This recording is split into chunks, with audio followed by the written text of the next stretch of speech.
Time now for Eye on Africa with me, Georgia Calvin-Smith. Thanks for staying with us. Tonight, Mauritania and Chad say that they're calling time on the G5 Sahel anti-jihadist alliance. In the wake of Burkina Faso and Niger pulling out over the weekend, the countries are gearing up to take a different approach to regional security. Also, Ethiopia's Grand Renaissance Dam offers huge renewable energy prospects, but it's also responsible for troubled waters with neighbours Egypt and Sudan. Our correspondent reports from on the ground. And in DR Congo, election campaigning's in full swing. Ahead of crucial polls later this month, we head to the capital, where candidates and their supporters are out in force. But first, 9 years since it was first created, and it looks like the G5 Sahel Security Alliance has reached the end of the road. On Wednesday, Mauritania and Chad said that they respected Burkina Faso and Niger's recent decision to withdraw, and that they're now starting the process to dissolve the grouping. Mali was also a member, but was the first to pull out of the anti-jihadist force in 2022. It was largely financed by the European Union, but the military governments in the region are turning their backs on Western alliances, particularly when it comes to France, and strengthening ties amongst themselves. Regional correspondent Sam Bradpeace joins us now with more. So, Sam, what is the G5 Sahel's legacy? Did it achieve much during its 9 years in operation? Well, since its establishment in 2014, the results yielded from this alliance have been pretty underwhelming, to say the least. Member states conducted very few coordinated operations on the ground, and if you look at the Sahel region as a whole, it's currently experiencing, some might say, unprecedented levels of instability. There are currently millions displaced across the region as a result, largely, of Islamist violence. Now, this rising Islamist violence, it must be said, has also been a contributing factor in the various recent military coups that we've seen across the Sahel, most recently in Niger, but also in Mali and Burkina Faso as well. In those countries, military strongmen have come into power promising to tackle the problem of Islamist violence in a way that the G5 Sahel alliance never quite managed. So the former members and the soon-to-be former members of the G5 Sahel have made it very clear they want to take a different tack. Is this stepping away from the G5 Sahel in part a manifestation of this growing rejection of France's involvement in the region that we've seen over the last couple of years? Anti-French sentiment across the region definitely plays a role in what looks like the impending dissolution of the G5 Sahel alliance. It's important to remember, as you mentioned at the start, that the G5 project itself was heavily backed by France and by the European Union more widely. And what we've seen in recent years is many countries across the Sahel turn away from France and turn towards other partners, notably Russia, in a bid to secure their security needs. The pushback against France across the Sahel does seem to be genuine. Certainly people I've spoken to, mostly Sahelian immigrants living here in Senegal, have very much expressed that they did want to see French troops leave the region. And actually, as we speak, the French military is in the process of withdrawing from Niger, a country which, as I mentioned, has recently undergone a coup and recently signed a new military cooperation deal with Russia. Thanks very much. Sam Bradpeace there for us, giving us a bit of the background of the impending dissolution of the G5 Sahel allegiance. Now, a Zambian miner has been rescued 5 days after being trapped underground by a mudslide. 49-year-old Mwanche Mukoku is the first survivor of the disaster to be found. He was one of at least 30 people stuck in the open-cast mine in the Chingola region after torrential rains in the Copper Belt region triggered a landslide on December 1st. The bodies of 2 other workers were also reportedly pulled out on Tuesday night. Rescue efforts are still underway.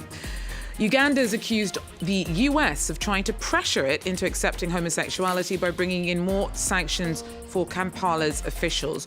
On Monday, Washington announced visa restrictions in response to new homophobic laws introduced by the East African country in May. They're some of the harshest in the world and have been slammed by rights groups internationally, whilst also attracting public support within Uganda. The US, EU and UN have warned that the law could jeopardise foreign investment and aid. The first week of COP28 in Dubai is wrapped up. A recurrent sticking point has been negotiations about the phasing out of fossil fuels, as they're the chief causes of global warming. 50 African scientists and over 4,000 young people have written an open letter asking leaders to reject new hydrocarbon investments. The continent's increasingly turned to renewables, but isn't turning away from oil and gas completely. On Wednesday, on the sidelines of COP, Nigeria's state oil firm secured 2 liquefied natural gas deals. The country has the continent's largest natural gas reserves and is still looking for more investment. Now, some of the continent's most ambitious green energy projects have also proven to be controversial.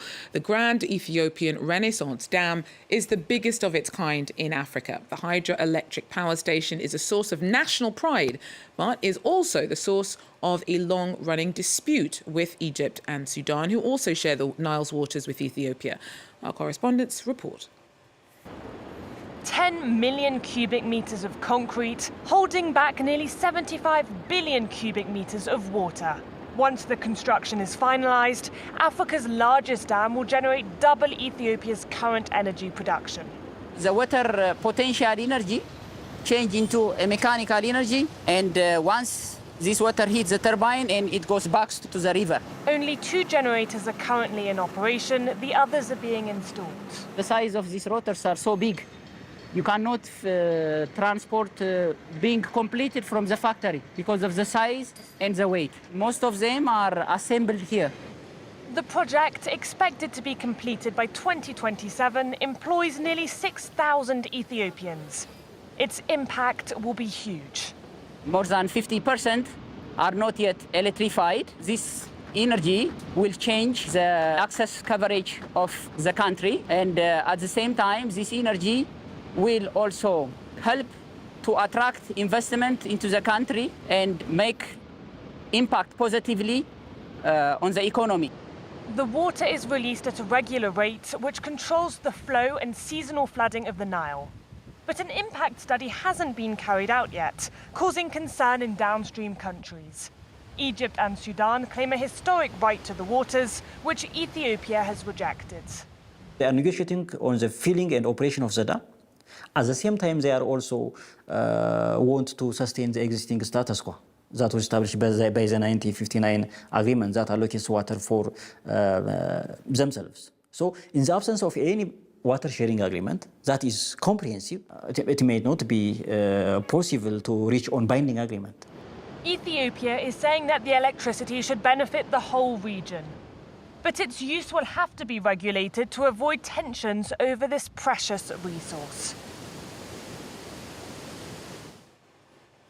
In DR Congo, the countdown to the December 20th general election has begun. Over 20 presidential candidates are at it, campaigning across the country, with particularly lively political rallies being held in the capital. That's where our correspondents were when they filmed this report. UDPS party flags fly in this square in Kinshasa's Chongu district. In Kinshasa, as in the rest of the country, these meetings are called standing parliaments, popular gatherings where campaign slogans are repeated over and over again. On December 20th, the head of state, Félix-Antoine Tshisekedi, will win the elections. Around 50 people stand and listen to the campaigners' speeches. The tradition is an inheritance from the 1990s, when a multi-party system was introduced under former dictator Mobutu. Without a standing parliament, the UDPS cannot exist, because that's what gives our political party its strength. These popular gatherings are a way for the ruling party to mobilize its base. Activists also debate the country's latest political hot topics. It's to pass on a message to the population. The head of state has spoken all over the world and at international summits. He spoke about Rwanda's aggression against the Congo. A little further on, in another neighbourhood, another atmosphere reigns. The meeting follows the same principle, except that these activists support an opposition candidate.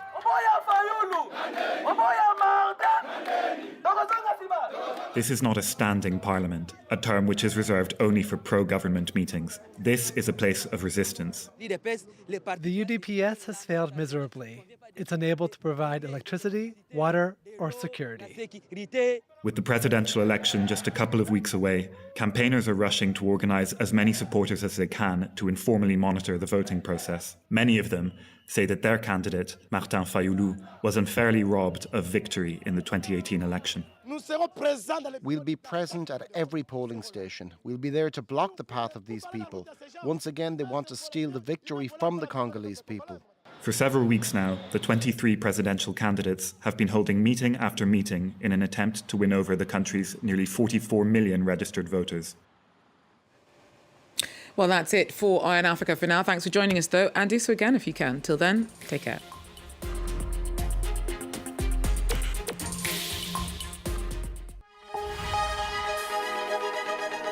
Want to know? Find out here.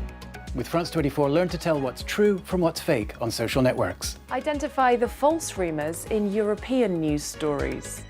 Get reliable information about migration. Truth or fake, every day we bring you information that is verified and put into context. France 24 is news you can rely on every day across all platforms.